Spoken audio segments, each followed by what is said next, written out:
ప్రార్థించండి, పాల్గొనండి. Hosanna hosanna నూతన సంవత్సర ఆరాధన నిర్వహించే తేదీ 2025 డిసెంబర్ 31వ తేదీ బుధవారం రాత్రి 9 గంటలకు. నిర్వహించే స్థలం Hosanna Mandir, Nagarajapuram, Vatampedu road, Sullurpeta. Pastor George గారు. శ్రమల మధ్యలో ఎందుకు ఇరవబడుతున్నావు? శ్రమల మధ్యలో ఎందుకు నిలపబడుతూ ఉన్నావు? శ్రమల మధ్యలో ఎందుకు నిలిచి కన్నీరు కారుస్తున్నావంటే దేవుని దృష్టి నీ మీద లేదు. దేవుని దృష్టి నీ మీద లేకపోయినందు వలన నీ వ్యక్తిగత జీవితానికి, నీ కుటుంబానికి ఏం కలుగుతూ వచ్చాయి? ఈ ఆరాధనలో ఒక సేవకుడిని నిండు మనసుతో కోరుకుంటున్నాను, నా దేవుని కన్ను దృష్టి నీ మీద ఉంచబోతూ ఉన్నాడు. ఆయన కన్ను దృష్టి నీ మీద పడబోతూ ఉంది. ఇక నీ శ్రమలకు ముగింపును కలగ చేయబోతూ ఉన్నారు. శ్రమకు ముగింపు కలగబోతూ ఉంది. శ్రమలకు ముగింపును కలగ చేయగలిగిన నా దేవుని కన్ను దృష్టి నీ మీద పడునుగాక. దైవజనులు వాక్య పరిచర్య చేసి ప్రత్యేక ప్రార్థనలు చేయుదురు. నూతన వాగ్దానము పొందుకొని నూతన గీతము పాడుచు నూతన సంవత్సరంలో ప్రవేశించదము రండి. నిర్వహించే తేదీ 2025 డిసెంబర్ 31వ తేదీ బుధవారం రాత్రి 9 గంటలకు. నిర్వహించే స్థలం హోసన్నా మందిర్, నాగరాజపురం, వాటంపేడు రోడ్డు, సూళ్లూరుపేట. హోసన్నా నూతన సంవత్సర ఆరాధన అందరూ ఆహ్వానితులే. మన ప్రభువు యేసుక్రీస్తు నామములో మీ అందరికీ నా హృదయపూర్వకమైన వందనాలు. ఈ దినమంతా దేవుడు మీకు తోడై ఉండి మీకు మీ కుటుంబాలకి క్షేమమును కలగ చేయునుగాక. పరిశుద్ధ గ్రంథంలో నుండి రోమా పత్రిక 12వ అధ్యాయం 12వ వాక్యాన్ని నేను చదువుతూ ఉన్నాను. మీ పరిశుద్ధ గ్రంథమైన బైబిల్ తెరిచి చూడండి.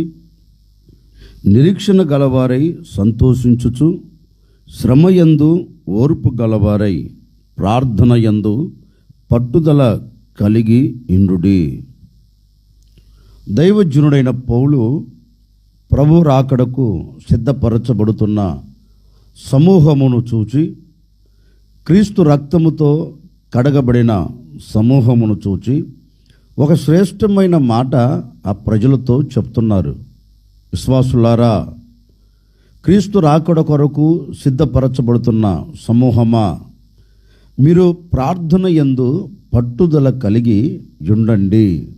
ఎందుకు అంటే ఈ విశ్వాస పోరాటములో మీరు అడుగు ముందుకు వేసేటప్పుడు ఎన్నో శ్రమలు కలుగుతాయి, ఎన్నో ఆపదలు ఎదురవుతాయి, ఎన్నో ఆటంకాలు మీ ముంగిట్ట నిలబడి మిమ్మల్ని పలకరిస్తూ మిమ్మల్ని పతనావస్థలోనికి తీసుకొని వెళ్ళాలని కంకణం కట్టుకుంటాయి. గనుక వీటన్నిటిని చూచి మీరు కృంగిపోవలసిన అక్కర్లేదు. మీ ముంగిట ఏది నిలబడినా, మీ ముంగిట ఏమి కనపడుతున్నా మీరు చేయవలసినది ఒక్కటే, ఏంటంటే మీరు ప్రార్థన యందు పట్టుదల కలిగి మీరు ప్రార్థన చేస్తే నిశ్చయముగా మీ ఎదుట నిలబడిన ఆటంకాలన్నిటిని ప్రభు తొలగించి మీరు గమ్యము చేరునట్లుగాను, మీరు గమ్యము చేరి ఆయనతో నివాసము చేయనట్లుగాను ఆయన మీ పట్ల ఒక నవనూతనమైన కార్యం జరిగిస్తారు అని దైవజనుడైన పౌలు క్రీస్తు రాకడ కొరకు సిద్ధపరచబడుతున్న సమూహముతో ఈ మాట అంటున్నారండి. శ్రమ కలుగుతుంది, కానీ మీరేం చేయాలి? ప్రార్థించాలి. కష్టం కలుగుతుంది, మీరేం చేయాలి? పట్టుదల మాత్రం వదలవద్దు. మీ ఎదుట కష్టాలు, కన్నీళ్ళు మీ ముంగిట నిలబడి మిమ్మల్ని పలకరిస్తాయి, కానీ మీరు అధైర్యపరచబడకుండా ప్రార్థనలో పట్టుదల కలిగి నిశ్చయముగా నేను దీన్ని సాధించగలను, నిశ్చయముగా నేను దీని మీద జయమును చూడగలను, నిశ్చయముగా నేను జయమునకు నాంది పలకగలను అనే ఒక పట్టుదలతో నువ్వు ప్రార్థన చేస్తే నీ ముంగిట నిలబడిన ఏ శ్రమ అయినా తల దించుతుందండి. నీ ముంగిట నిలబడిన ఏ పరిస్థితులైనా నీ కాళ్ళ క్రిందికి వచ్చేస్తాయి. నీ ముంగిట నిలబడి నేను భయపెడుతున్న ఏ శత్రువు ఆలోచన అయినా నీ ముంగిట నిలబడకుండా దూరంగా వెళ్ళిపోతుంది. ఎందుకంటే నీవు ప్రార్థన యందు పట్టుదల కలిగి వాటి మీద నీవు జయము పొందునట్లుగా అడుగులు ముందుకు వేస్తున్నావు కదా. అధైర్యపరచబడకుండా నా దేవుడు నా పట్ల అద్భుతం చేస్తారని ఒక పట్టుదలతో నువ్వు ప్రార్థిస్తున్నావు కదా, ఆ ప్రార్థనే నీకు విజయమును కలగచేస్తుంది. ఆ పట్టుదలతో కూడిన ప్రార్థనే జయము కలిగిన చోట నేను నిలబెడుతుంది. ఆ విశ్వాసులకు క్రీస్తు రాకడ కొరకు సిద్ధపరచబడుతున్న సమూహముతో దైవజనుడు చెప్పాడు, ఈ ఉదయకాల సమయంలో ఒక సేవకుడిగా నేను కూడా మీతో చెప్పాలి అనుకున్న నా దేవుని మాట ఏంటంటే, ఒకవేళ ఈనాటి వరకు శ్రమను చూస్తూ వచ్చావా, ఈనాటి వరకు వేదనను అనుభవిస్తూ వచ్చావా, ఈనాటి వరకు ఎన్నో ఆటుపోటులు, ఎన్నో అవంతరాలు, ఎన్నో అలజడులు నీ ముంగిటి నిలబడి నేను పలకరిస్తున్నాయా, వాటన్నిటిని చూచి అడుగు వెనకకు వేస్తూ వచ్చావా, వాటన్నిటిని చూచి కృంగిపోతూ వచ్చావా, వాటన్నిటిని చూచి అధైర్యపరచబడుతూ వచ్చావా? ఓ సేవకుడిగా వాక్యానుసారంగా నేను మీతో చెప్పే మాట ఏంటంటే, శ్రమలు నీ ముంగిటి నిలబడినా అధైర్యపడవలసిన అక్కర్లేదు. కలతలు కన్నీలు నేను పలకరిస్తున్నా నీవు కృంగిపోవలసిన అక్కర్లేదు. ఈ దినం నీవు పట్టుదలతో కూడిన ప్రార్థన నీవు చేయగలిగితే, ప్రార్థనతో కూడిన ఒక పట్టుదల నీకు ఉండగలిగితే, నిశ్చయముగా ఈనాటి వరకు నిన్ను తరుముతున్నవి, ఈనాటి వరకు నిన్ను వేధిస్తున్నవి, ఈనాటి వరకు నిన్ను కృంగదీస్తున్నవి, ఈనాటి వరకు నిన్ను పతనావస్థలోనికి తీసుకొని వెళ్ళి నెమ్మది లేకుండా చేస్తున్న ప్రతి దానిని నా దేవుడు అణచివేయబోతూ ఉన్నాడు. ఈరోజు పట్టుదల కలిగి నేను సాధించగలను, పట్టుదల కలిగి నేను జయమును చూడగలను అని అడుగులు ముందుకు వేస్తేనండి, ఈ దినం నువ్వు ఎక్కడికి వెళుతున్నా, ఎక్కడ అడుగు పెట్టినా జయమును మాత్రమే చూడబోతూ ఉన్నావు. శ్రమలన్నీ తొలగిపోతున్నాయి, ఆటంకాలన్నీ కొట్టివేయబడుతున్నాయి. ఈ దినం పట్టుదలతో కూడిన ప్రార్థన నీవు చేసి అడుగు బయట పెడితే అద్భుతమైన కార్యం నువ్వు చూడబోతూ ఉన్నావు, ఆశ్చర్యమైన కార్యం నువ్వు చూడబోతూ ఉన్నావు, అద్భుతమైన కార్యములకు నువ్వు నాంది పలకబోతూ ఉన్నావు. భయపడవలసిన అక్కరే లేదండి.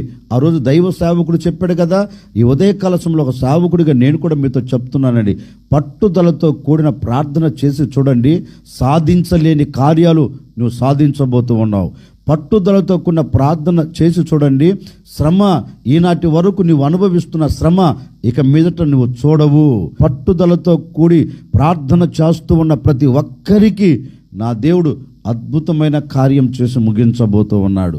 అందుకే దేవుని పేరు పెట్టబడిన ప్రజలతో దైవ సేవకుడు ఒక శ్రేష్టమైన మాట అంటున్నారండి. సమూయేలు మొదటి గ్రంథం 7వ అధ్యాయం 3వ వాక్యాన్ని నేను చదువుతా ఉన్నాను. మీ పరిశుద్ధ గ్రంథమైన బైబిల్ తెరిచి చూడండి. సమూయేలు ఇశ్రాయేలు అందరితో ఇట్లనెను, మీ పూర్ణ హృదయముతో యెహోవా యొద్దకు మీరు మళ్ళుకొనిన ఎడల అన్య దేవతలను, అస్తారోతు దేవతలను మీ మధ్య నుండి తీసివేసి పట్టుదల కలిగి యెహోవా తట్టు మీ హృదయములను త్రిప్పి ఆయనను సేవించుడి. అప్పుడు ఆయన ఫిలిష్తీయుల చేతిలో నుండి మిమ్మును విడిపించును. దైవజనుడైన సమూయేలు ఇశ్రాయేలుతో ఒక శ్రేష్టమైన మాట చెప్తున్నారండి. ఇశ్రాయేలు వారులారా, మీరు జాగ్రత్తగా ఈ మాట గైకొనండి. మరి ముఖ్యంగా మీ ఎదుట నిలబడిన అన్య దేవతలను, అస్తారోతు దేవతలను మీరు ఇప్పటి వరకు పూజిస్తూ వచ్చారు, ఇప్పటి వరకు మీరు ఆరాధిస్తూ వచ్చారు గనుక వాటిని తీసివేసి, అంటే వాటికి మీరు పూజించకుండా, అవి మీ మనసులో లేకుండా, అవి మీ ఎదుట లేకుండా వాటన్నిటిని మీరు తీసివేసి ఇప్పుడు ఏం చేయాలంటే పూర్ణ హృదయముతో, మీ పూర్ణ ఆత్మతో మీరు యెహోవా వైపు తిరిగి పట్టుదల కలిగి మీరు ఆయనను సేవిస్తే, పట్టుదల కలిగి మీరు ఆయన సన్నిధిలో ప్రార్థన చేస్తే నిశ్చయముగా ఫిలిష్తీయుల చేతిలో నుండి యెహోవా మిమ్మల్ని విడిపించబోతున్నారు అని దైవజనుడు వారితో చెప్పారు. అంటే ఇశ్రాయేలు ఏ చోట ఉన్నారు? ఫిలిష్తీయుల చేతిలో చిక్కుబడిపోయారు. ఫిలిష్తీయులు చుట్టుముట్టేశారు. ఫిలిష్తీయులు దండెత్తు వచ్చి వీరి మీద పడ్డారు. ఆ సందర్భంలో దైవ సేవకుడు వారితో అంటున్నారు, ఇప్పుడు మీకు వేరొక మార్గం అంటూ ఏమీ లేదు. ఇప్పటి వరకు మీరు నచ్చినట్లుగా, ఇప్పటి వరకు మీరు మెచ్చినట్లుగా, ఇప్పటి వరకు మీ హృదయ ఆలోచన ప్రకారం అడుగులు వేస్తూ వచ్చారు. అందుకే ఈనాటి వరకు ఇక్కట్లు, ఇబ్బందులు, శత్రువుల భయాలు మిమ్మల్ని తొలిచి పడవేస్తున్నాయి, మిమ్మల్ని తరిమి పడవేస్తున్నాయి.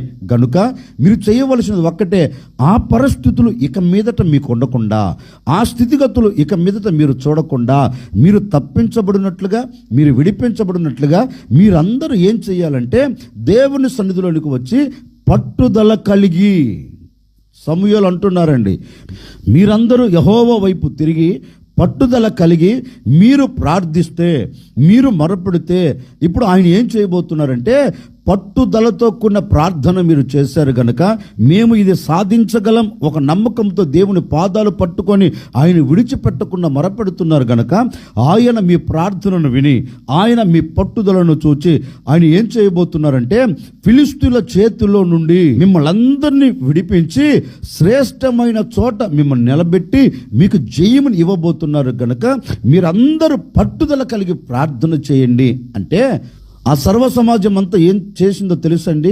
అందరూ ఏక మనసుతో దేవుని సన్నిధిలోనికి వచ్చి దేవుని సన్నిధిలో ఇలాగ ప్రార్థన చేస్తున్నారు. అయ్యా, నీవు తప్ప మాకు ఎవరున్నారు? నీవే కదా మా దిక్కు, నీవే కదా మా ఆశ్రయం. ఈ శత్రువుల చేతుల మమ్మల్ని విడిపించు, మేము పాపాత్ములము అని దేవుని సన్నిధిలో పట్టుదలతో కూడిన ప్రార్థన చేయటం ప్రారంభించారండి. ఎప్పుడైతే వీరు పట్టుదలతో కూడిన ప్రార్థన చేయటం ప్రారంభించారో ఆకాశం నుండి ఆయన వాక్కును భూమి మీదకి పంపుతున్నారు.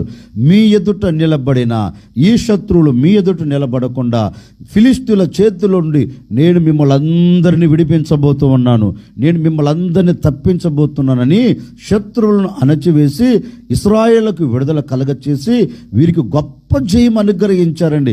వీరు సంతోషానికి అంత ఇంత అవధులు లేవు.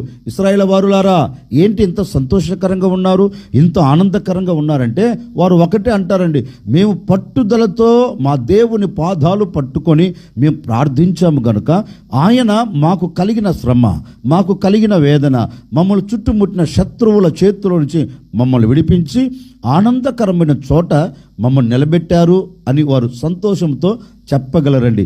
ఈ ఉదయకాల సమయంలో ఒక సేవకుడిగా నేను కూడా మీతో చెప్పాలి అనుకున్న నా దేవుని సందేశం ఏంటంటే, ఇప్పటి వరకు చెక్కబడిపోయావో, ఇప్పటి వరకు పట్టబడిపోయావో, ఇప్పటి వరకు నలపబడుతూ వచ్చావో, ఇప్పటి వరకు ఆవేదన చెందుతూ వచ్చావో, ఇక నేను విడుదల పొందలేను, ఇక నేను తప్పించబడలేను, నాకు విడుదల అంటూ లేదు అని ఒకవేళ నిస్సహాయ స్థితిలో కుప్పగా కోల్చబడి నీవు అలాగే కన్నీరు కారుస్తున్నావేమో, ఈ ఉదయకాలం నీకే ఒక శుభవార్త. ఈ ఉదయకాల సమయంలో ఈ మాటలు వింటున్న మీకే ఒక శుభవార్త. ఈనాటి వరకు పట్టుదలతో కూడిన ప్రార్థన నువ్వు చేయలేదేమో నా తల్లిదండ్రులారా, ఈనాటి వరకు నీ కుటుంబంలో సమస్యలు తొలగిపోయేదానికి, నీ మనస్సులోని వేదన తొలగిపోయేదానికి పట్టుదలతో కూడిన ప్రార్థన నువ్వు చేయలేకపోతూ వచ్చావేమో. ఈరోజు శిరస్సు వంచి మనసు విప్పి ఆయన వైపు తిరిగి నీ హృదయపూర్వకముగా పూర్ణ హృదయముతో పూర్ణ ఆత్మతో పట్టుదల కలిగి ఏ విషయంలో జయమును చూడాలి అని ఆలోచిస్తున్నావో, ఏ విషయంలో విజయాన్ని చూడాలని కోరుకుంటున్నావో, ఏ విషయంలో సమస్యలు తొలగిపోవాలని నీవు పట్టుదల కలిగి ప్రార్థించబోతున్నావో, ఏ విషయంలో నీవు సమాధానకరంగా సాగి వెళ్ళాలని ఈరోజు పట్టుదల కలిగి ప్రార్థన చేస్తావో, నిశ్చయముగా నీ పట్టుదలతో కూడిన ప్రార్థన నా ప్రభు వినబోతూ ఉన్నాడు. నీ పట్టుదలతో కూడిన ప్రార్థన ఆయన అంగీకరించబోతూ ఉన్నారు. నిశ్చయముగా ఈ దినము నీ ప్రార్థన విని, ఈ దినం నీ పట్టుదలతో కూడిన మొరను విని ఆయన మిమ్మల్ని శ్రమల మధ్య నుంచి తప్పించబోతూ ఉన్నారు. ఆటంకాల మధ్య నుంచి మిమ్మల్ని విడిపించబోతూ ఉన్నారు. శ్రమలు కలిగిన లోయలోంచి మీరు పైకి లేవనెత్తబడబోతూ ఉన్నారు. ఇక మీదట మిమ్మల్ని భయపెడుతున్న శ్రమే కానీ, మిమ్మల్ని భయపెడుతున్న ఆటంకాలే కానీ, మిమ్మల్ని కృంగదీస్తున్న శత్రువుల భయాలే కానీ, మీ కుటుంబాలలో అసమాధానాన్ని కలగచేస్తున్న ఆటంకాలే కానీ, వాటన్నిటిలో నుండి ఈరోజు నా ప్రభు తప్పక మిమ్మల్ని అందరినీ తప్పించబోతూ ఉన్నారు. తప్పించబడినట్లు నీవు పట్టుదలతో కూడిన ప్రార్థన చేయటం ప్రారంభిస్తే ఈ దినము నుండే నీ పట్ల నా ప్రభు నవనూతనమైన కార్యం జరిగించబోతున్నారు. ఈరోజు పట్టుదల కలిగి ప్రార్థించి చూడు, ఈరోజే నా ప్రభు అద్భుతం జరిగించబోతూ ఉన్నారు. ఇప్పటి వరకు మూయబడిన ప్రతి ద్వారం ఇక తెరవబడదు అని ఆలోచనతో ఉన్నావా? పట్టుదలతో కూడిన ప్రార్థన చేయి. నీ ఎదుట నిలబడిన ద్వారాలన్నీ నా ప్రభు తెరవబోతూ ఉన్నారు. పట్టుదలతో కూడిన ప్రార్థన చేశారు గనుకనే సింహపు నోరును మూసి పడవేయగలిగారు. పట్టుదలతో కూడిన ప్రార్థన చేశారు గనుకనే అగ్నిగుండాన్ని చల్లార్చగలిగారు. పట్టుదలతో కూడిన ప్రార్థన చేశారు గనుకనే వారి ఎదుట నిలబడిన ఏ శత్రువులు వారి ఎదుట నిలబడకుండా హతమార్చబడ్డారు. ఇవన్నీ నీ జీవితంలో జరగాలంటే ఈరోజు నువ్వు చేయవలసినది ఒక్కటే, పట్టుదలతో కూడిన ప్రార్థన. నీ శ్రమలో పట్టుదల, నీ కన్నీళ్ళలో పట్టుదల, నీ వేదనలో పట్టుదల, నీ సమస్యలలో పట్టుదలతో కూడిన ప్రార్థన నువ్వు చేయగలిగితే అన్నీ అణచివేయబడతాయి. నీవు సంతోషకరంగా సాగి వెళ్ళగలుగుతావు. నిశ్చయముగా పట్టుదలతో కూడిన ప్రార్థన చేసి చూడండి. నా ప్రభు ఈ దినము నుండే మీ పట్ల నవనూతనమైన కార్యాలు జరిగించబోతూ ఉన్నారు. ఆశ్చర్యకరుడా, మీకు స్తోత్రాలు చెల్లిస్తూ ఉన్నాం. మీరంతైనా సర్వశక్తి కలిగిన దేవుడవు. మరొక దినాన్ని మీరు మాకు దయా కిరీటంగా ధరింపచేశారు. ఈ దినమంతా కూడా మేము ఆనందకరంగా సంతోషకరంగా సాగి వెళ్ళినట్లుగా మీ శ్రేష్టమైన మాటతో మమ్మల్ని ధైర్యపరిచారు. పట్టుదలతో కూడిన ప్రార్థన మేము చేయాలి. పట్టుదలతో కూడిన ప్రార్థన మేము చేస్తే మా ఎదుట నిలబడిన ఆటంకాలు అణచివేయబడతాయి, మేము జయమును చూడగలుగుతాం అని మీ లేఖనాలు సెలవిచ్చినట్లుగా ఎందరైతే శ్రమలు, కష్టం, నష్టం, బాధ, శోధనల మధ్యలో నిలబడిపోయి కన్నీరు కారుస్తూ ఉన్నారో ప్రతి ఒక్కరికి నాయనా పట్టుదలతో కూడిన ప్రార్థన చేయుటకు మీరు కృపను అనుగ్రహించండి. వాటన్నిటిని బట్టి ఎందరైతే పట్టుదల కలిగి ప్రార్థిస్తున్నారో తప్పకనైనా ప్రతి కుటుంబం పట్ల ఒక అద్భుతమైన కార్యము జరిగించబోతున్నందుకై మీకు స్తోత్రం. ఆటంకాలన్నింటినీ కొట్టివేయబోతున్నందుకై మీకు స్తోత్రం నాయన. ఈ దినమంతా బిడ్డలు పట్టుదల కలిగి ప్రార్థిస్తూ ఉండగా ద్వారాలు తెరచి బిడ్డలకు జయమిచ్చి ఆనందాన్ని కలగచేసి శ్రమల మధ్య నుంచి మీరు తప్పించి ఘనమైన నామమునకు మహిమ తెచ్చుకోమని యేసు నామములు అడిగి వేడుకొనుచున్నాము తండ్రి, ఆమెన్. ఈ దినమంతా నా ప్రభు కృప మీ అందరికీ తోడై ఉండునుగాక.